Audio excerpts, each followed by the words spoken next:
terminamos de falar sobre Balaão e eu só gostaria de, antes de passar, estávamos no livro de Números, só para a gente finalizar o livro de Números, depois de Balaão, é o que eu falei para os irmãos, fala muito das leis, a oferta voluntária dos capitães, a divisa da presa, as tribos de Rúben, a lei acerca dos votos das mulheres, a vitória sobre os midianitas, a purificação dos soldados. Então isso aqui nada é muito importante. Vocês, se quiserem, vocês podem terminar de ler os últimos capítulos do livro de Números. Mas antes disso, eu gostaria de ler com vocês o capítulo 33, a partir do verso 50, porque é algo que nós já temos ouvido e vamos ouvir bastante ainda. Essas palavras que Deus tem falado aqui. Deus manda lançar fora os moradores de Canaã. Versículo 50.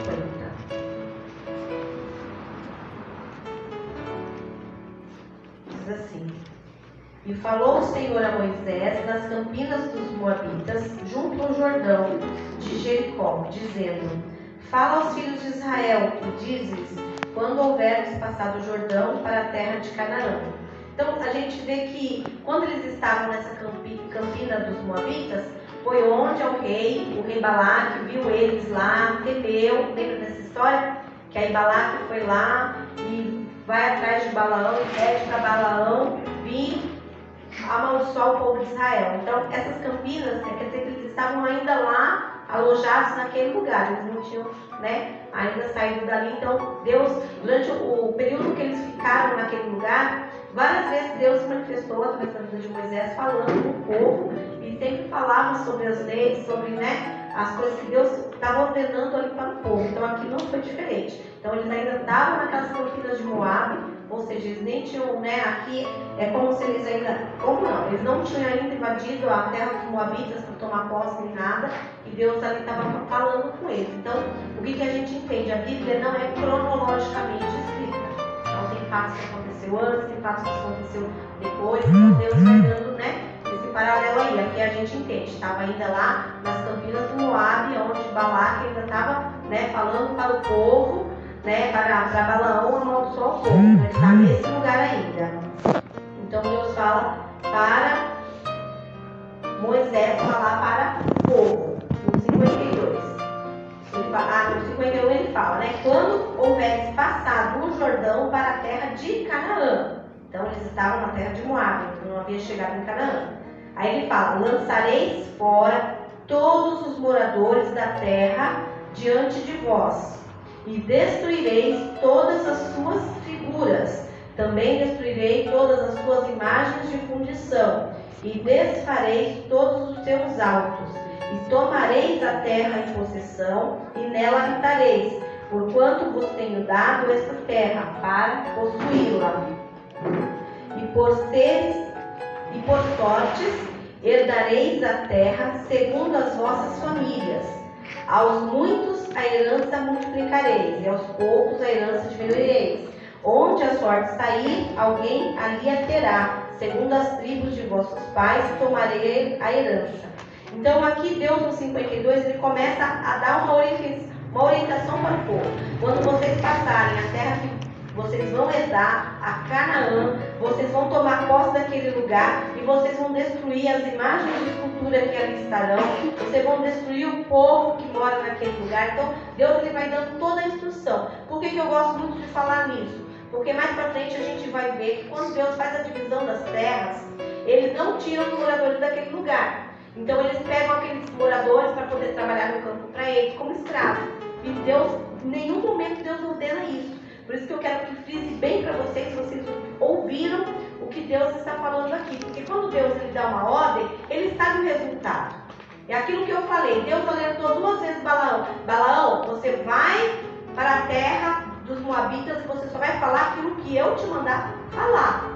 E não é só porque você vai estar lá no monte, sacrificando a mim, que você só vai falar palavras de bênção quando eu estiver perto. Era como se Deus estivesse falando isso. Quando eu estiver longe, você estiver no seu caminho de volta para sua casa, você não volta para falar com Balaque aquilo que eu não te mandei falar. Em outras palavras, era isso. E aqui Deus em todo o tempo fala a mesma coisa para o povo de Israel. Quando vocês entrarem para possuir aquela terra, vocês vão destruir todos totalmente.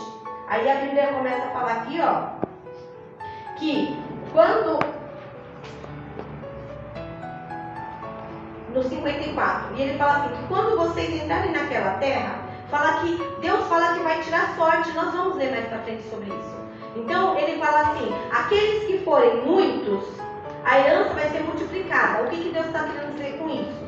Que as tribos que são maiores, por isso que Deus fala para fazer a contagem do 20 anos para cima e dos 20 anos para baixo também, porque são os levitas, que também teria possessão entre aspas, né? Porque daria ficar lá onde Deus deixaria aquele lugar para eles, não em possessão, porque Deus seria a possessão deles. Mas quando Deus fala aqui na divisão, por exemplo, a tribo de Judá, que era enorme, eles não iam ficar com um terreno pequeno, né?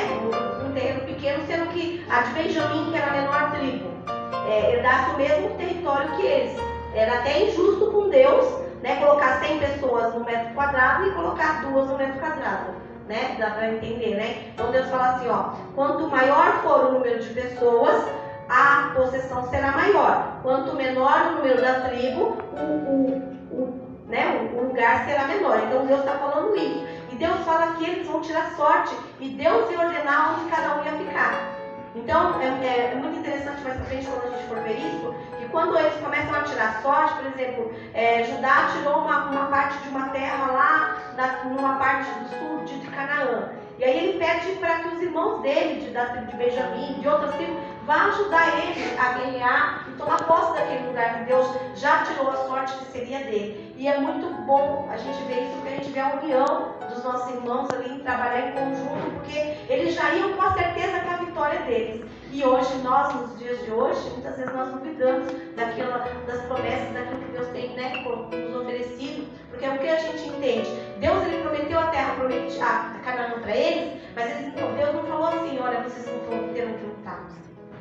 Quantas e quantas vezes a gente vê os reis que saem para a batalha e eles não guerreiam porque Deus vai lá, ele envia saraiva, um anjo mata os soldados inimigos. Aqui não, aqui Deus queria ver cada um indo lá e guerreando com aquele povo e realmente, né, construindo aquilo. Então Deus, ele tem as maneiras dele de trabalhar, mas a gente entende que muitas vezes, né, 99% das vezes, nós temos que ir e enfrentar os obstáculos para alcançar aquilo que Deus tem prometido para nós. Então, muitas vezes não vai cair em nossas mãos de mão beijada. Por exemplo, eu quero um carro. Vamos supor, né? Eu não quero não. Mas se eu quero um carro, eu tenho que trabalhar, juntar um dinheiro, ter um propósito e vou conquistar um carro. E Deus vai me dar condições para eu estar, vai me dar saúde, vai me dar disposição para trabalhar, para aquele foco ser alcançado. Mas não que eu vou ficar sentada guardando um carro cair do céu, Deus mandar alguém deixar uma chave aqui, né? Esse negócio de receber a chave aí, né? É meio atrapalhado esses negócios, né? Meu esposo já ganhou várias chaves e a gente está guardando ainda, né? Então, é sério isso, né, gente? Amém? Vamos continuar aqui. Então, quando fala muita herança, é porque é para aquelas tribos maiores, menor herança, é porque a tribo era menor. Onde a sorte sair, alguém, no 54 finalzinho, fala: onde a sorte sair, alguém ali a terá, segundo as tribos de vossos pais, tomareis as heranças.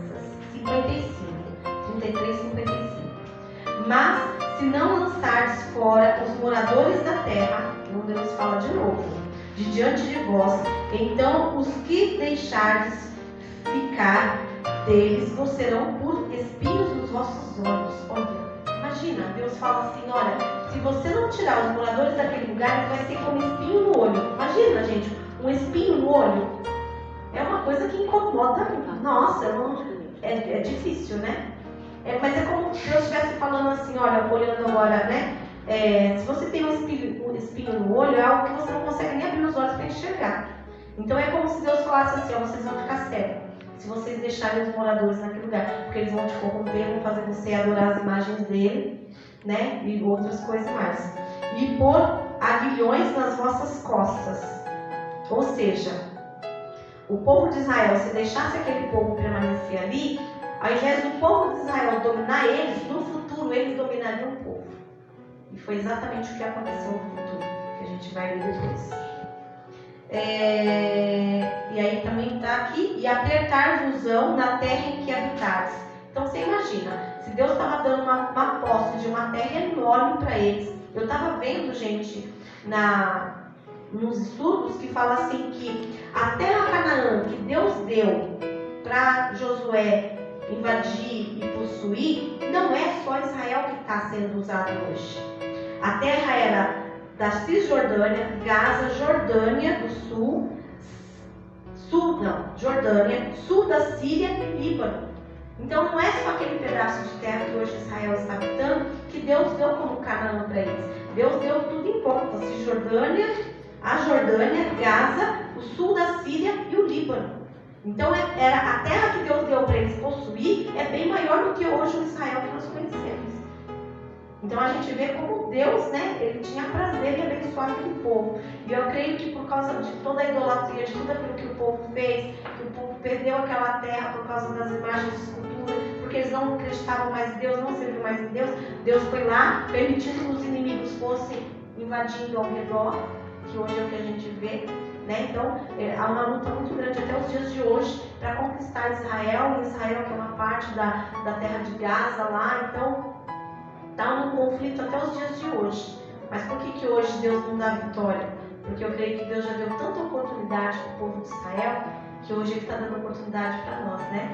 Conquistarmos as coisas espirituais, não as materiais mais. Acho não, Deus já não tem mais, né? Para Deus hoje já não tem mais valor, porque Deus não tem somente um povo escolhido. Hoje Deus tem um mundo, várias pessoas escolhidas, porque Paulo pregou para os gentios e a palavra chegou até nós. E hoje nós, né, somos enxertados na videira verdadeira que é Jesus Cristo, e por isso nós temos a salvação. Então, hoje Deus não está preocupado com o território. Nós sabemos que quando Jesus voltar no Monte das Oliveiras, Ele vai possuir tudo que era dele, né, e a terra vai se render a Ele, então tudo vai ser dele. Então acho que o povo de Israel perdeu a oportunidade, né, de ter conquistado e ficado com todo aquele território para si, quando ele começou a deixar que os povos ficassem. Então isso não foi de ontem, né? Então isso vem algo que foi semeando, e aí hoje ele, né, está colhendo a revolta, tudo que está acontecendo. Continuando aqui. Será o aguilhões nas vossas costas e aportar-vos na terra em que habitares. Eu quero ler com vocês, vou ler o 56. Será que farei a vós como pensei em fazer a eles? Então Deus fala assim, que quando eles se ajuntassem com aquele povo, aquilo que Deus estava hoje planejando de mal contra aquele povo, Deus ia planejar contra o próprio povo dele. Era isso que Deus estava falando. Deus fala assim, hoje eu planejo mal para eles. Por quê? Porque eles não me servem. E aí Deus fala para eles assim, e se vocês se ajuntar com eles, o mal que eu falo que faço para eles, vou fazer para vocês também. E a gente vai ver essa confirmação no Salmo 106, no versículo 34.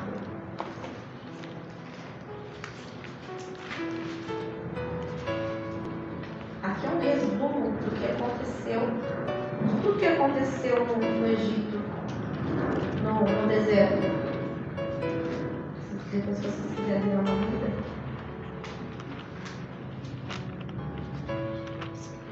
Que aqui é o futuro, quando eles entraram na terra prometida, na Canaã, e não destruiu o povo.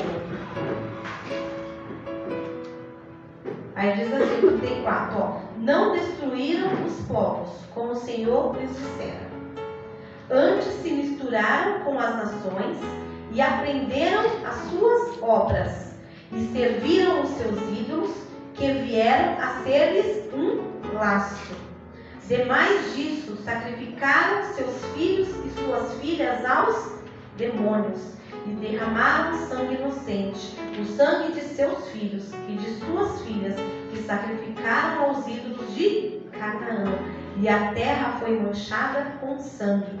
Assim se contaminaram com as suas obras e se corromperam com os seus feitos. Pelo que se acendeu a ira do Senhor contra o seu povo, de modo que abominou a sua herança e os entregou nas mãos das nações, e aqueles que os aborreciam se assenhoraram deles. Olha só, Então Deus já mostra que no futuro o que aconteceu. Por que Deus fala assim, matai a todos? Porque a índole deles era mal. Você pegar um filho seu, né, seu primogênito, e oferecer para um demônio, para uma imagem de escultura e matar seu filho, né? Que amor que ele tinha com o próximo, que amor que ele tinha por uma vida, que amor, se ele não tinha amor com a própria vida de ser dele, que era filho dele, quanto mais as outras pessoas. Você imagina como que era aquele lugar? Então quando Deus ele fala, né, fala assim, matai todos, a gente fica meio escandalizado, né? Nossa, Deus é mal, mandou matar todo mundo, mas olha pro povo, o que o povo era capaz de fazer naquele tempo. Eram como se fossem animais irracionais, eles não pensavam. E Deus falava, vocês cuidado, porque se vocês se misturarem com eles, vocês vão praticar as mesmas obras. E foi isso que aconteceu. Nós sabemos que até Salomão também fez isso. Porque a partir do momento que ele trouxe para Israel, que ele tinha 700 mulheres, cada mulher que ele tinha era princesa de algum país. E ela vinha com os costumes. Tinha umas que eram sacerdotisas, ou seja, eram pastoras, que ministravam no templo. E elas trouxeram o que para Israel? As suas imagens de escultura. E lá no finalzinho da história da vida de Salomão, Deus fala que Salomão também sacrificou crianças aos deuses das mulheres que eles tinham trazido. Então, assim, Salomão era o homem mais sábio. Lembra que ele pediu? Deus, eu não quero ouro, não quero prata. Né? Deus chegou para ele, o que você quer? Quero sabedoria para lidar com o teu povo. Ele não pediu nada nem para ele. E o homem era cheio de sabedoria. A Bíblia diz que não teve um homem mais sábio do que Salomão. E ele conseguiu se corromper com os maus costumes daquele povo. E quanto mais nós, igreja, se nós não vigiarmos aquilo que o Senhor tem, né, ordenado para nós.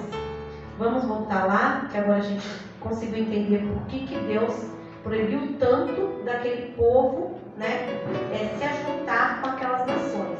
E aí a gente vai falar disso mais para frente também. E aí, igreja do Senhor, nós vamos agora, eu não vou entrar no capítulo de Deuteronômio, porque na verdade Deuteronômio é tudo complemento daquilo que nós já estudamos de Moisés, né? Então fala aqui de Moisés, as caminhadas dele durante o deserto dos 40 anos, tudo aquilo que a gente já viu, fala a respeito das leis, fala no capítulo 28 a respeito das bênçãos que Deus ia ordenar para aqueles que são fiéis. Então isso aí é tudo retorno, né? Reprise daquilo que nós já aprendemos com Moisés. E aí o que eu quero falar com vocês é no último capítulo de Deuteronômio, que é sobre a morte, Deuteronômio 34, que fala sobre a morte de Moisés, que eu acho que isso é algo importante, porque até no Novo Testamento fala sobre o corpo de Moisés, tudo. Eu gostaria só de deixar isso aqui especificado, que eu acho que as bênçãos e as maldições todo mundo sabe, né? Se a gente servir a Deus, seremos abençoados. Se não servimos a Deus, seremos amaldiçoados. Mas é bom, né, tá sempre lendo, porque agrada o nosso coração, né? Ouvir quando o Senhor fala sobre as bênçãos que serão derramadas sobre a nossa vida. Então é capítulo 34 de Deuteronômio, no versículo 4. Vou estar lendo só até o 8 só. Quando Deus vai recolher Moisés, Deus chama Moisés ao monte para mostrar toda a terra de Canaã, de Moab, tudo aquilo que Deus havia preparado para o povo de Israel. Aí nós lembramos que Deus falou que ele iria olhar, mas que ele não entraria, porque ele bateu na rocha por 2 vezes, e a rocha era Cristo, e ele expirou na presença do povo de Israel, e Deus não queria que ele mostrasse a glória de Deus para o povo, né? Só de falar com a rocha daria água, não foi isso que ele fez. Então, por causa desse ato, Deus deixa bem claro que ele não herdaria a terra prometida, que ele olharia de longe, mas que ele não entraria lá. E aí a gente vai ver aqui nesse versículo 4 que o Senhor vai cumprir com a sua palavra. Então diz assim: e disse-lhe o Senhor, esta é a terra de que jurei a Abraão, Isaque e Jacó, dizendo, a tua semente a darei. Mostro-te para a veres com os teus olhos, porém para lá não passarás. Assim morreu ali Moisés, servo do Senhor, na terra de Moabe, conforme o dito do Senhor. Este o sepultou num vale, na terra de Moabe, de fronte de Bet-peor, e ninguém tem sabido até hoje a sua sepultura.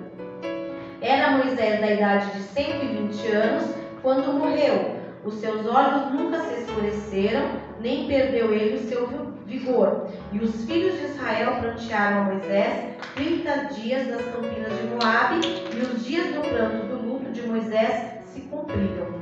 Então, aqui Deus fala que o próprio Deus sepultou Moisés num vale, na terra de Moabe, que era de frente de Peor, que era um monte, e ninguém tem sabido até hoje a sua sepultura. E quando a gente vai lá para o Novo Testamento, no livro de Apocalipse, se a gente volta a um capítulo, é Judas. A gente vai ler no versículo 9 de Judas, que só tem um capítulo. Judas, versículo 9. Aí tem Apocalipse, volta somente um, já é Judas. Livro de Judas, versículo 9.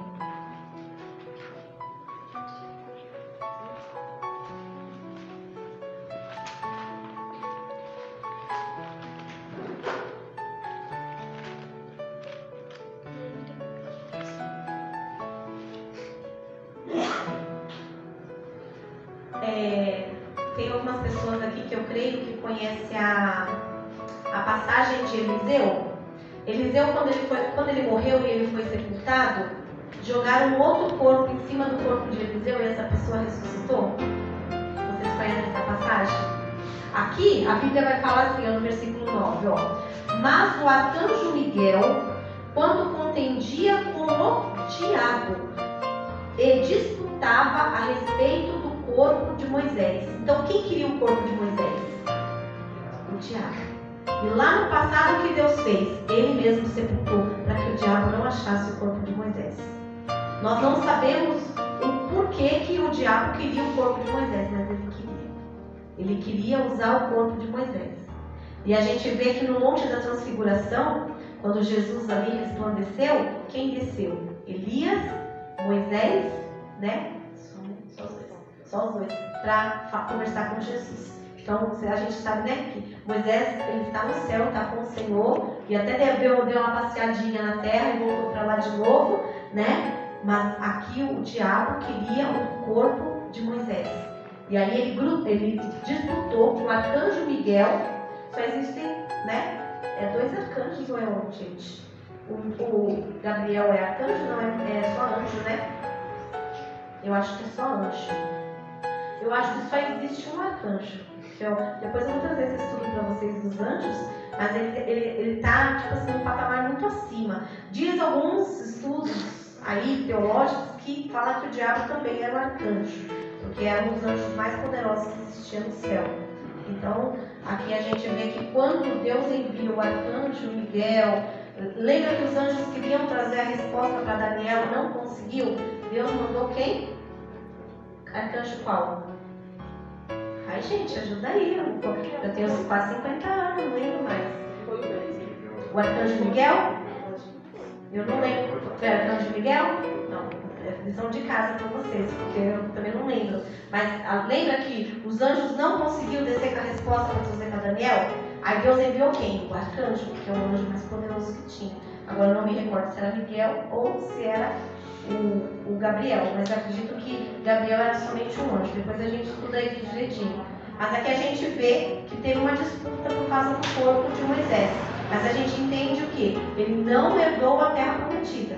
Ele foi salvo? Foi. Mas ele podia ter desfrutado. Tem um versículo, acho que eu não li para vocês, eu não sei se fala aqui, que fala que os olhos dele não se escureceu. Eu li isso aqui com vocês ou não?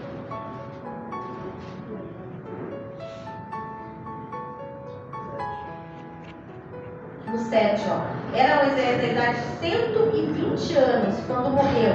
Os seus olhos nunca se escureceram, nem perdeu ele o seu vigor. Ou seja, ele era um jovem de 120 anos. Quem dá essa saúde? O Senhor.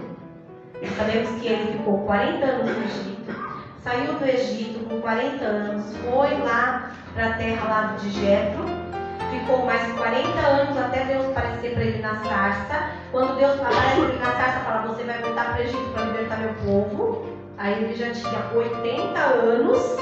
Aí depois dos 80 anos ele libertou o povo e ficou mais 40 anos. Aí deu 120. Então a trajetória dele, ele ficou mais 40 anos no deserto, seguindo com o povo. E aí quando chegou na hora de entrar na terra prometida, Deus o recolheu. Mas ele não havia perdido o vigor, seus olhos não tinham escurecido, ou seja, ele estava bem de saúde, fisicamente estava tudo bem. Deus só o recolheu por causa da desobediência. Ele não perdeu a salvação, mas ele perdeu de desfrutar as coisas que ele poderia ter desfrutado nessa terra, que eles deviam herdar.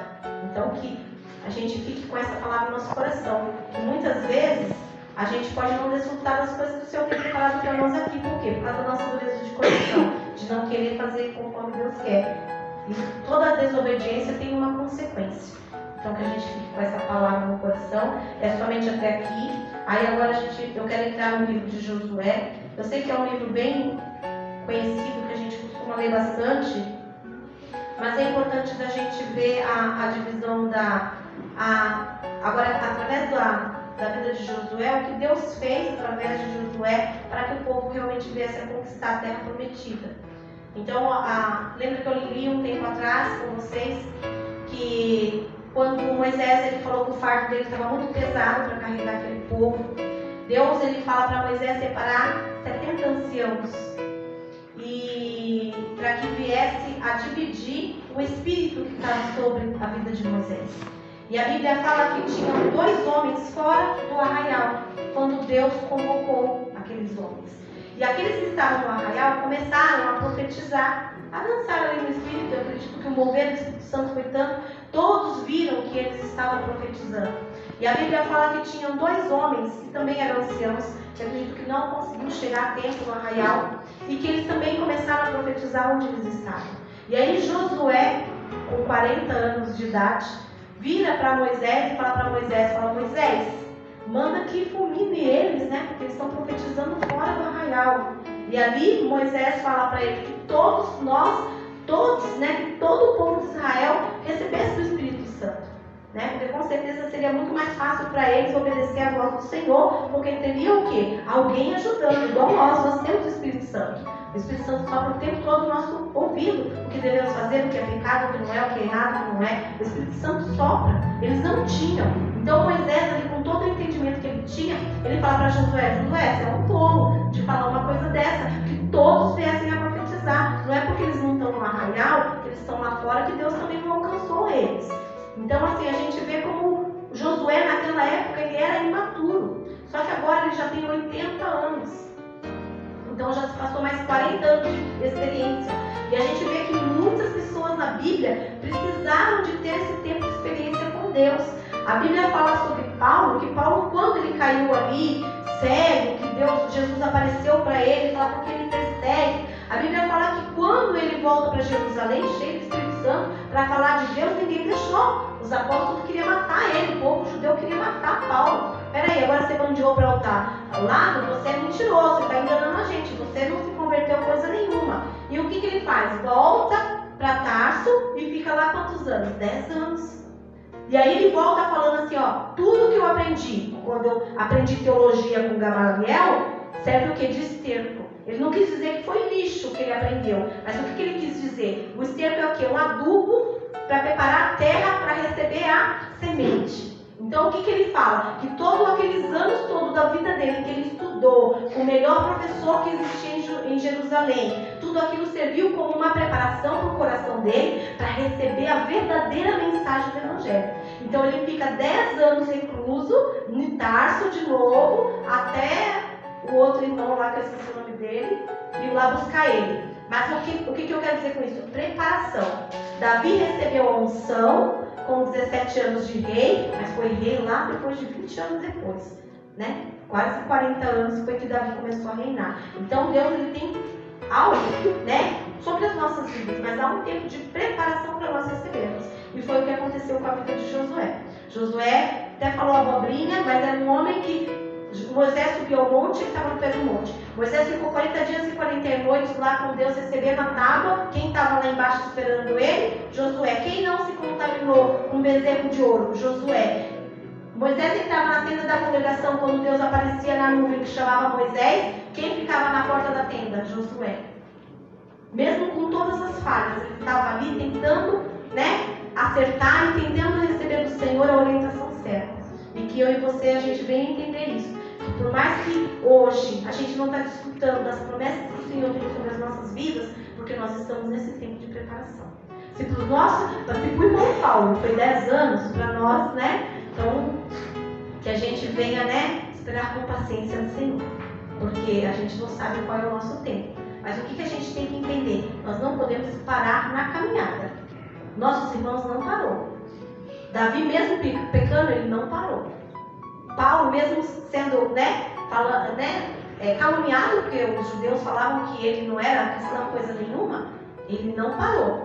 Porque ele foi para essa ilha, ele voltou para a terra dele, de Tarso, e aí o que aconteceu lá? Ele aprendeu com o próprio Deus. Então os historiadores falam que ele leu muitas e muitas vezes a Bíblia. E lá foi aonde ele falou, sabe a passagem que ele fala assim, foi arrebatado ao terceiro céu?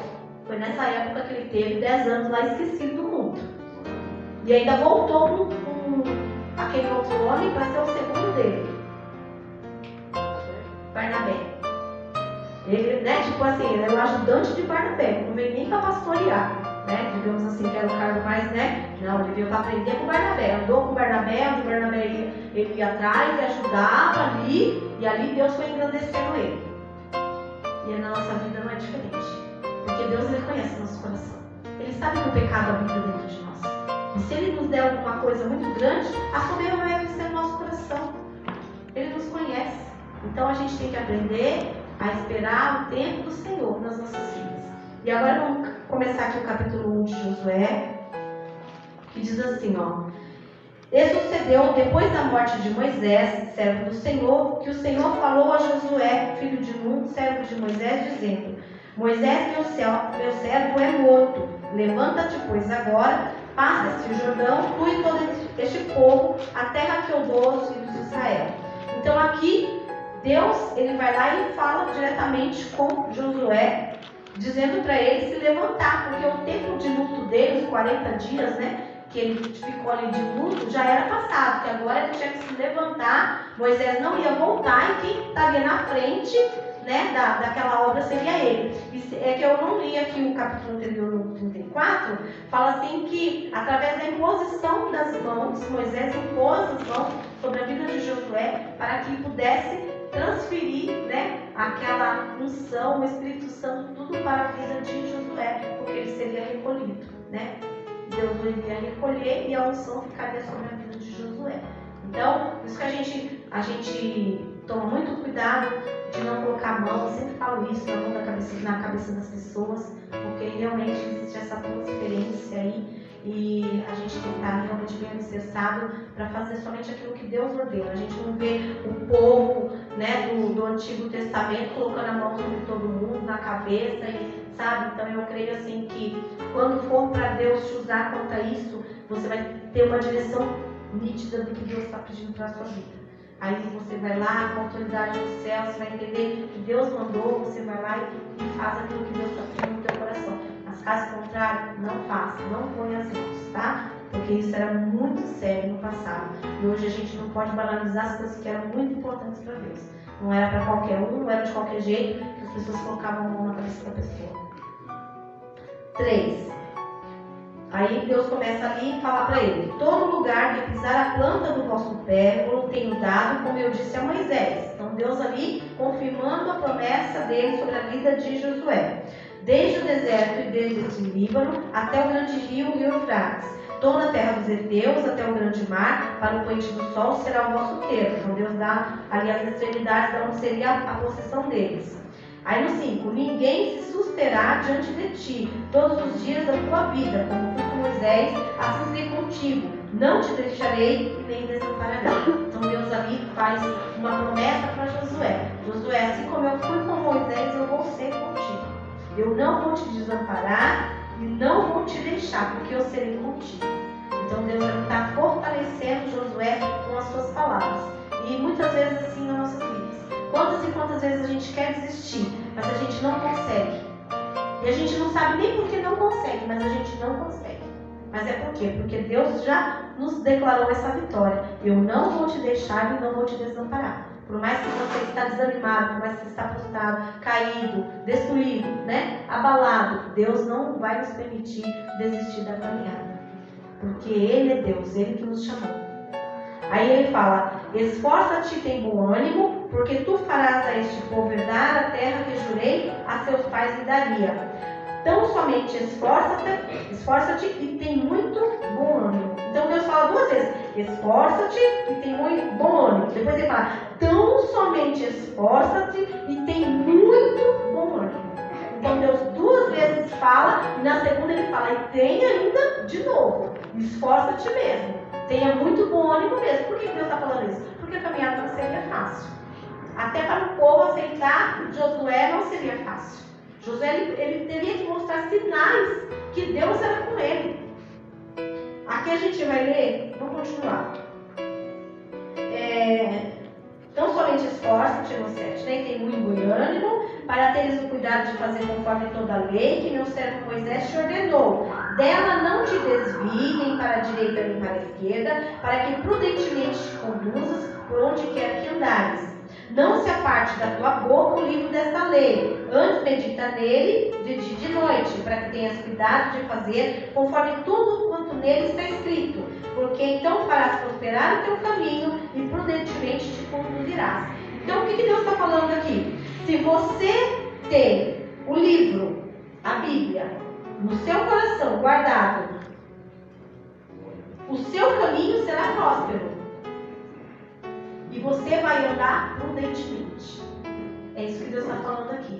Agora, se nós não conhecemos essa palavra, como que nós vamos prosperar nos nossos caminhos? Se nós não conhecemos essa palavra, como que nós vamos ser conduzidos prudentemente? Não é verdade? É isso que Deus falou para Josué. Será que é diferente nos dias de hoje? A dias de hoje não precisa ler a Bíblia, só deixa o Salmo 91 aberto, está tudo certo. A Bíblia vai te guardar de todo mal. Do laço do rastreio, da peste perniciosa. Não é assim, igreja. Se ela não estiver dentro do nosso coração, na nossa mente, guardada e aprendendo com ela todo dia, a gente não vai conseguir prosperar nos nossos caminhos. E não vamos conseguir viver, né, prudentemente. Porque a nossa prudência vem do Senhor.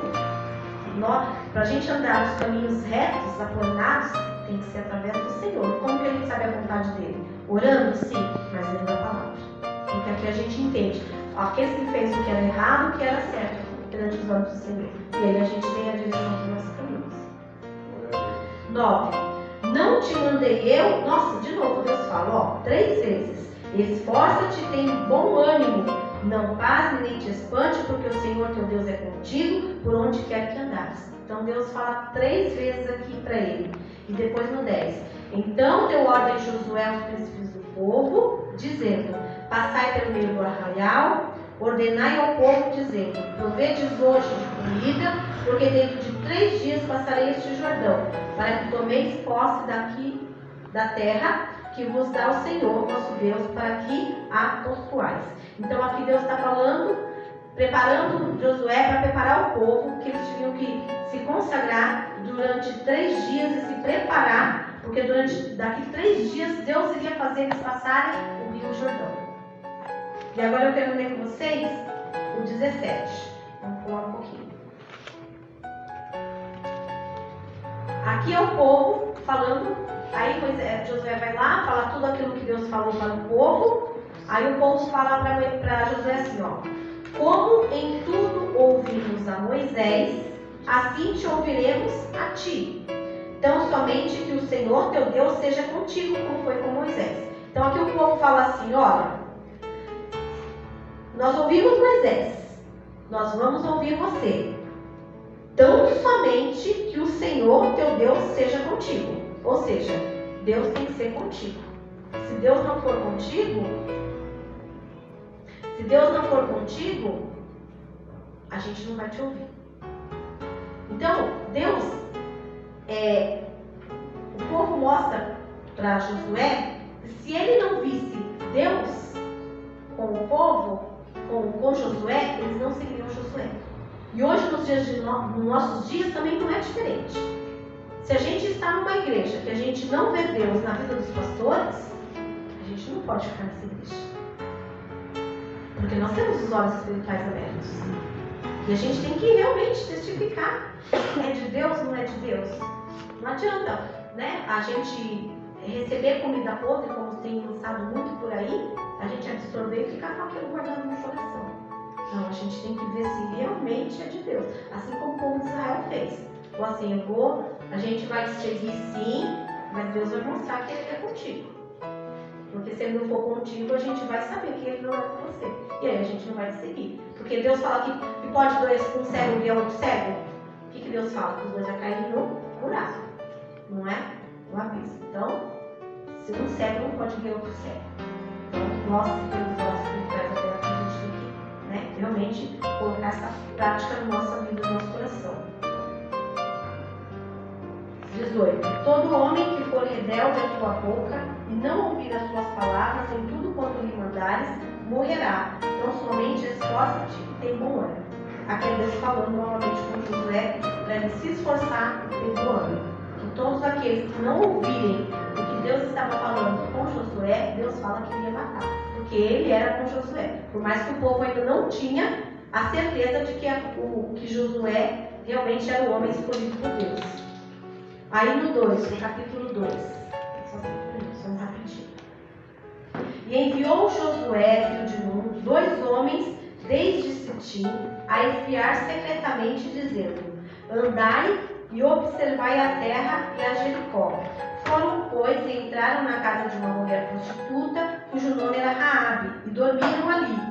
Então deu-se a notícia ao rei de Jericó, dizendo: eis que esta noite vieram aqui uns homens dos filhos de Israel para espiar a terra. Então, a mesma história que aconteceu lá no passado, quando Moisés envia 12 espias para espiar a terra, aqui Josué envia novamente os espias para ir lá na terra de Jericó. E aí, quando chegaram nessa terra, uma mulher prostituta abriga esses homens dentro da sua casa. Só que o rei de Jericó ficou sabendo que os espias estavam lá, na casa de Raabe. E aí ele manda os soldados irem lá. Ó, no 3. Pelo que enviou o rei de Jericó a Raabe, dizendo: tira fora os homens que vieram a ti e entraram na tua casa, porque vieram espiar toda a terra. Porém, aquela mulher tomou a ambos aqueles homens e o escondeu e disse: é verdade que vieram homens a mim, porém eu não sabia de onde eram. E aconteceu que, havendo-se de fechar a porta, sendo já escuro, aqueles homens saíram. Não sei para onde aqueles homens se foram. Ide após eles depressa, porque vós alcançareis. Então Raabe vai lá e conta uma mentira.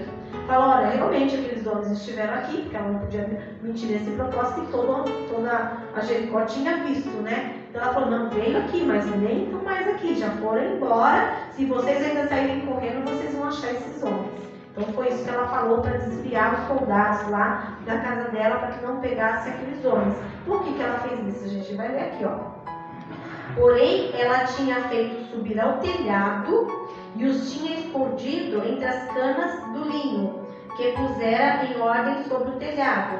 E foram-se aqueles homens após os espias, pelo caminho do Jordão. Então, os soldados foram atrás dos espias, até os valos, e fechou-se a porta, havendo saído, que iam após eles. Então, os soldados saíram, ela foi lá e fechou a porta, né? Porque agora ela vai conversar com os soldados, com os espias. E antes que eles dormissem, quem? Os espias, ela subiu a eles sobre o telhado e disse aos homens: bem sei que o Senhor vos deu esta terra, e que o pavor de vós caiu sobre nós, e que todos os moradores da terra estão desmaiados diante de vós, porque temos ouvido que o Senhor secou as águas do Mar Vermelho diante de vós, quando saíamos do Egito. E o que fizeste aos 2 reis dos amorreus, a Seom e a Gog, que estavam da além do Jordão, os quais destruíste. Ouvindo isso, desmaiou o nosso coração, e em ninguém mais há ânimo algum por causa da vossa presença, porque o Senhor vosso Deus é Deus em cima nos céus e embaixo na terra. Então, essa mulher, ela reconheceu quem era Deus. Ela falou com as suas palavras: não há Deus acima no céu maior que o Deus de vocês, nem embaixo na terra. Não existe, porque a gente tem visto tudo o que Deus tem feito. Na verdade, Deus queria fazer isso, não era depois de 40 anos, era logo quando eles saíram do Egito, Mas o povo, porque foi espiar a terra e achou que Deus não ia dar a vitória para eles, acharam que aqueles moradores eram superiores a eles, o que mudou? Não mudou nada. O que mudou foi o coração do povo de Israel, que agora eles estavam crendo que Deus ia dar a vitória. Mas Deus já tinha colocado temor diante daqueles homens. Então o povo de Jericó disse que estava sendo desmaiado de ouvir tantas maravilhas que Deus havia feito através do povo de Israel, que ele estava destruindo todo mundo para poder conquistar as cidades. Então, o que a gente entende? Que realmente pelas nossas forças a gente não ganha batalha nenhuma. Mas que quando nós confiamos em Deus, Deus ele prepara tudo ao redor da gente. A gente não precisa fazer nada. Eu li para vocês que a quantidade das pessoas, como foi que eu li, Jesus, que agora eu não me recordo. Mas assim, Deus fala assim que o povo de Israel, quando saiu do Egito, era uma quantidade praticamente a mesma quando chegou lá depois de 40 anos. Porque Deus foi matando acima de 20 anos por cima. Porque Deus falou que eles não iriam herdar, que eram os filhos dele que iriam herdar. Então a quantidade de pessoas não era, sabe, a mesma quantidade. Mas quem estava com eles era Deus. Então Deus, com muita quantidade, com pouca quantidade, quem ia fazer eles herdar a terra prometida era Deus. Não era pela força do braço deles. E aqui, até aqueles que eram os grandes, igual ela falou aqui de Sehom e de Og, que eram dois grandes reis daquela época, ela falou assim, a gente viu o que o seu povo fez com aqueles homens. O que o seu Deus fez, na verdade, né? Que é o nosso Deus. O que Deus fez com aquele povo, com aquele rei, com aquelas cidades. Então, ela realmente creu. A Bíblia fala, né, que é da descendência de Raabe, se a gente ler Mateus, fala que Jesus fez a descendência dela. Ela era judia, ela era hebreia, né, no caso, né, que eles eram hebreus. Ela era? Não, ela não era. Mas Deus a honrou por causa da fé. Ela se tornou uma escolhida sendo uma estrangeira. Porque Deus vê o coração. Porque Deus vê o coração. Porque ela estava ali, ela estava numa vida toda atrapalhada, de uma prostituta, mas Deus viu o coração dela, a fé dela. Deus falou assim, ela pode ser mudada, porque ela viu o coração dela para que eu entre no coração. E ela será transformada porque ela creu.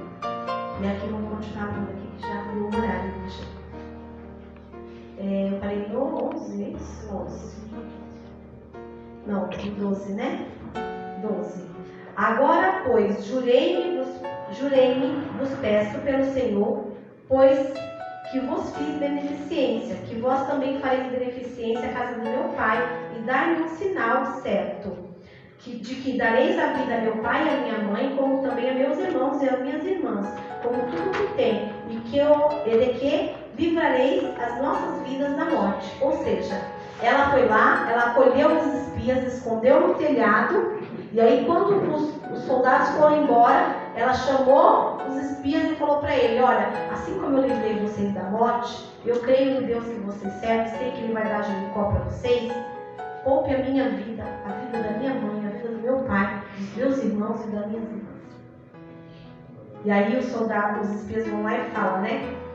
Então, no 14, então aqueles homens responderam-lhe, a nossa vida responderá pela vossa até o ponto de morrer, se não denunciardes este nosso negócio. E será, pois, que dando-nos o Senhor esta terra, usaremos contigo de beneficência e de fidelidade. Então ele fala assim, ó, se você realmente não nos entregar na mão dos soldados, eu vou fazer valer a minha vida como a sua vida. Se eu sair daqui com vida, vocês também terão vida. É mais ou menos isso que eles estão falando. No 15. Ela então os fez descer por uma corda pela janela, porquanto a sua casa estava sobre o muro da cidade e ela morava sobre o muro. Então, quando fala assim, como eram os muros de Jericó? Então, eram os muros largos que cabiam casas em cima do muro. Então, não é qualquer murinho. Então, quando o povo de Israel toca a trombeta e aqueles muros caem, só mão de Deus para fazer aqueles muros cair, né? Porque o muro caiu e as casas que estavam atrás não caiu. Você fala assim, foi terremoto. Como assim terremoto? Só derrubou o muro. E as casas que estavam lá dentro, né? Então a gente vê o poder de Deus. Então esses muros eram grandíssimos. As pessoas construíam casas em cima desse muro. 16. E disse-lhes, ide-vos ao monte para que porventura não vos encontre os perseguidores, E escondei-vos lá 3 dias, até que voltem os perseguidores, e depois ide pelo vosso caminho. Então ela orienta, vai, fica lá no monte, fica 3 dias escondido. Depois de 3 dias, com certeza os perseguidores já deviam ter voltado para Jericó, aí vocês continuam a caminhada até onde eles estavam alojados no Rio Jordão. Eu estou no 17. E disseram-lhe aqueles homens: desobrigados seremos desse teu juramento que nos fizeste jurar. Servindo nós a terra, não atares este cordão de fio de escarlata à janela por onde nos fizeste descer. E se não recolheres em casa contigo a teu pai, tua mãe, teus irmãos e toda a família do teu pai. Então os espias, né, que eram os hebreus, falam para ela o seguinte: você vai ter que colocar um cordão, que é um fio de escarlata. Escarlata é vermelho, né? Vermelho como sangue. Então ele fala assim, ó, toa esse cordão aqui, você vai deixar ele na janela da tua casa e vai colocar toda a tua família ali dentro, porque o cordão vermelho vai ser um sinal de que a gente vai destruir todo mundo, mas vocês não vão morrer. Era isso que ele estava querendo dizer. E aí, as pessoas, os teólogos falam, né, que o sangue vermelho, ou o sangue vermelho, já falei, né? A corda vermelha simboliza o sangue, né, vermelho de Jesus Cristo. Então, aquele que tem o sangue de Jesus sobre a sua vida, a morte não tem domínio sobre ele. Então, assim como a morte não chegou para ela nem para a família dela por causa desse cordão vermelho, assim a morte também não tem domínio sobre as nossas vidas, né? Porque nós temos o sangue de Jesus, né, estampado sobre as nossas vidas. Louvado seja Deus. 19. Será, pois, que qualquer que sair fora da porta da tua casa, o seu sangue será sobre a sua cabeça, e nós seremos sem culpa. Mas qualquer que estiver contigo em casa, o seu sangue seja sobre a nossa cabeça, se nele se puser mão. Também, se tu denunciares esse negócio, seremos desobrigados do teu juramento, que nos fizeste jurar. E ela disse: conforme as vossas palavras, assim seja. Então os despediu e eles se foram. E ela atou o cordão de escarlata à janela. Foram-se, pois, e chegaram ao monte e ficaram ali 3 dias, até que voltaram os perseguidores, porque os perseguidores os buscaram por todo o caminho, porém não os acharam. Assim aqueles 2 homens voltaram e desceram do monte, e passaram e vieram a Josué, filho de Nun, e contaram-lhe tudo quanto lhes acontecera. E disse-lhe a Josué: certamente o Senhor tem dado toda essa terra nas nossas mãos, pois até todos os moradores estão desmaiados diante de nós. Então, na verdade, ela foi uma condutora, né, da confirmação daquilo que Deus iria fazer, e foi a confirmação para Josué que o povo realmente estava com medo do exército do povo de Israel, porque já sabia que Deus era com ele e daria a vitória. Então, igreja, vamos parar por aqui, porque ele já passou um pouquinho do horário. Então, aqui a gente entendeu muito bem que ela fez ali uma aliança, um juramento, e por isso que há essa repetição, né? Eles falam: olha, se tiver alguém fora da casa, o sangue dessa pessoa não vai correr nas nossas mãos, porque a gente está te orientando a que todo mundo fique dentro da casa. Então, isso é uma pregação, né? Então, os que estão dentro, né, e os que estão fora. Os que estão fora não tem proteção. Os que estão dentro, né, da presença do Senhor tem proteção do Senhor. Então, eles falam várias vezes sobre esse juramento, que porque a vida deles seria poupada se ficassem dentro da casa e o fio ficaria pendurado do lado de fora. Então, que eu e você venhamos a ficar dentro da casa e esse fio, que é o sangue de Jesus, verdadeiramente venha estar, né, essa aliança, né, que o Senhor fez conosco, venha estar gravada dentro dos nossos corações. Porque hoje a Bíblia fala, né, que ele vai circuncidar, né, a pele, mas sim é o coração. Então que a gente fique com essa palavra. Alguém tem alguma dúvida da Igreja do Senhor? Em nome de Jesus.